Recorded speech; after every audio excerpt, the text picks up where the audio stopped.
Hello guys, મારું નામ વાઘેલા અનિરુદ્ધસિંહ છે। હું એમજી વાઘેલા સ્કૂલમાં ગણિત વિજ્ઞાન ભણાવું છું। આજે આપણે ધોરણ 9ની અંદર ગણિત વિષયમાં પ્રકરણ 1નો અભ્યાસ કરીશું, જેનું નામ છે સંખ્યા પદ્ધતિ। થોડીક સંખ્યાઓ વિશે આગળના ધોરણમાં તમે અભ્યાસ કરીને આવ્યો છો, છતાં પણ આપણે થોડી એકવાર સંખ્યા જ્ઞાન મેળવી લઈએ। તો સૌ પ્રથમ જે સંખ્યા છે એ છે પ્રાકૃતિક સંખ્યાઓ।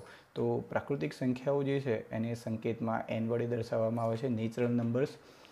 પ્રાકૃતિક સંખ્યાઓમાં કઈ કઈ સંખ્યાઓનો સમાવેશ કરવામાં આવે છે? તો પ્રાકૃતિક સંખ્યાઓમાં 1, 2, 3, 4, 5, 6 વગેરે જેવી સંખ્યાઓનો સમાવેશ કરી શકાય છે। પ્રાકૃતિક સંખ્યાઓ અસંખ્ય છે, એને ગણી શકાય નહીં। સૌથી નાની પ્રાકૃતિક સંખ્યાની વાત કરીએ તો સૌથી નાની જે પ્રાકૃતિક સંખ્યા છે, બરાબર છે, તો એ સૌથી નાની પ્રાકૃતિક સંખ્યા છે 1। અને સૌથી મોટી પ્રાકૃતિક સંખ્યાઓની જો વાત કરીએ તો સૌથી મોટી પ્રાકૃતિક સંખ્યાનું કોઈ જ અસ્તિત્વ છે નહીં।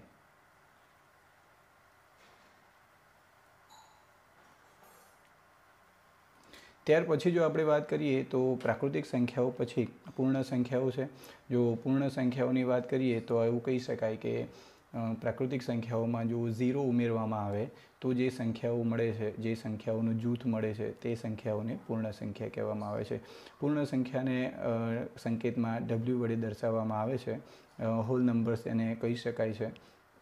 પૂર્ણ સંખ્યાઓમાં કઈ કઈ સંખ્યાઓનો સમાવેશ કરવામાં આવે છે? તો કે પૂર્ણ સંખ્યાઓમાં 0, 1, 2, 3, 4, 5, 6 વગેરે જેવી અસંખ્ય અનંત સુધી એ સંખ્યાઓનો સમાવેશ કરી શકાય છે।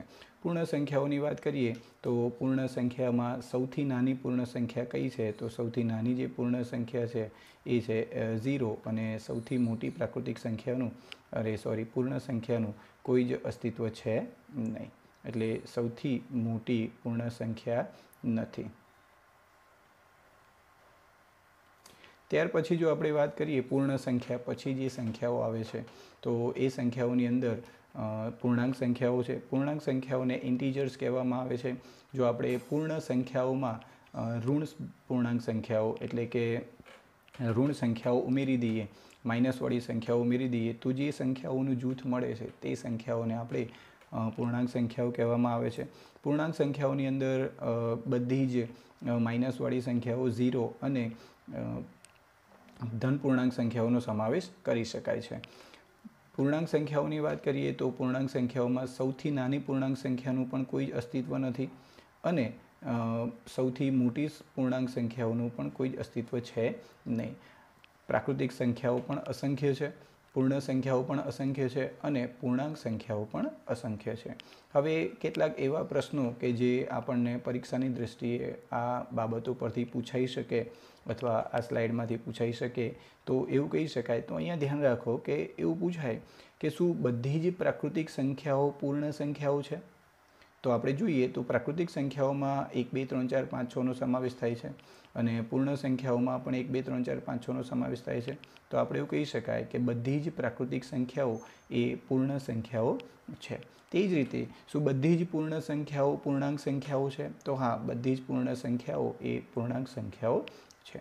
હવે આગળની વાત કરીએ તો આગળ છે પછી જે સંખ્યાઓનો અભ્યાસ કરવાનો છે એ છે સમય સંખ્યાઓ। સમય સંખ્યાઓની જો આપણે વાત કરીએ તો સમય સંખ્યાઓની અંદર કઈ કઈ સંખ્યાઓનો સમાવેશ કરી શકાય?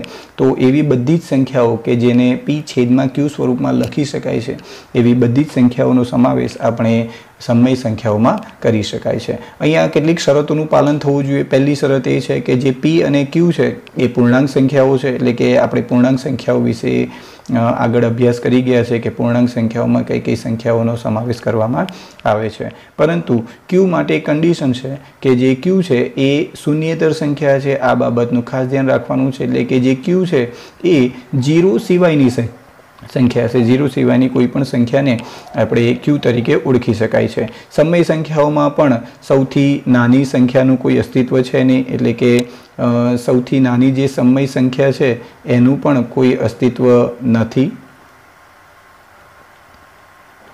અને સમય સંખ્યાઓમાં સૌથી મોટી સંખ્યાનું પણ કોઈ જ અસ્તિત્વ છે નહીં। તો આપણે સૌથી મોટી સંખ્યાઓનું પણ કોઈ જ અસ્તિત્વ નથી। હવે આગળની વાત કરીએ તો સમય સંખ્યાઓમાં કઈ કઈ સંખ્યાઓનો સમાવેશ કરી શકાય? તો બધી જ પ્રાકૃતિક સંખ્યાઓ, પૂર્ણ સંખ્યાઓ અને જે પૂર્ણાંક સંખ્યાઓ છે એ બધી જ સંખ્યાઓને સમય સંખ્યા સ્વરૂપે લખી શકાય છે।